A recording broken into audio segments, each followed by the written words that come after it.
Hi, നമ്മൾക്ക് ഒരു problematic ആയിട്ടുള്ള അല്ലെങ്കിൽ ഒരു ഹാർഡായിട്ടുള്ള സിറ്റുവേഷൻ നമ്മളുടെ ലൈഫിൽ വരുന്ന സമയത്ത് നമ്മൾ പലപ്പോഴും പറയാറുള്ള ഒരു വാക്കാണ്, ഓ ദൈവമേ, എന്താണ് എനിക്ക് മാത്രം ഇങ്ങനെ സംഭവിക്കുന്നത്, എൻ്റെ ലൈഫ് മാത്രം എന്താണ് ഇങ്ങനെ, അല്ലേ?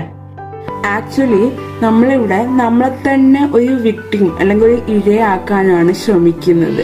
അത് നമ്മളുടെ കുറ്റം കൊണ്ട് സംഭവിക്കുന്ന പ്രശ്നങ്ങളായിരിക്കാം. നമ്മൾ ലൈഫ് മുന്നോട്ട് പോകുമ്പോൾ നമ്മൾ ഫേസ് ചെയ്യേണ്ട, നമ്മൾ ബിൽഡ് ചെയ്യാൻ വേണ്ടിയിട്ടുള്ള ഓരോ പ്രശ്നങ്ങളായിരിക്കും നമ്മൾ മുന്നിൽ കാണുന്നത്.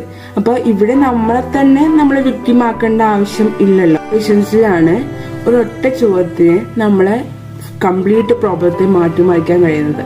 അത് ഏതാണെന്ന് ചോദിച്ചു കഴിഞ്ഞാൽ, എന്തുകൊണ്ടാണ് എനിക്ക് ഇങ്ങനെ സംഭവിക്കുന്നത് എന്ന് ചോദിക്കുന്നതിന് പകരം എന്താണ് ഈ പ്രശ്നത്തിൽ നിന്ന് ഞാൻ ലേൺ ചെയ്യുന്നത് എന്ന് ചോദിക്കാൻ ശ്രമിക്കുക.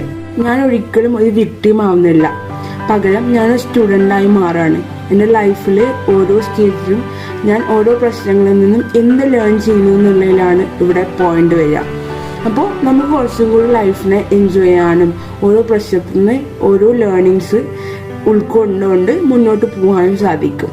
സോ ഇത്തരത്തിലുള്ള അണ്ടർസ്റ്റാൻഡിങ് നമ്മൾ ലൈഫിൽ കൊണ്ടുവന്നാൽ തന്നെ ഒരുപാട് ചേഞ്ചസ് നമ്മളുടെ ഉള്ളിലേക്ക് വരാൻ തുടങ്ങും.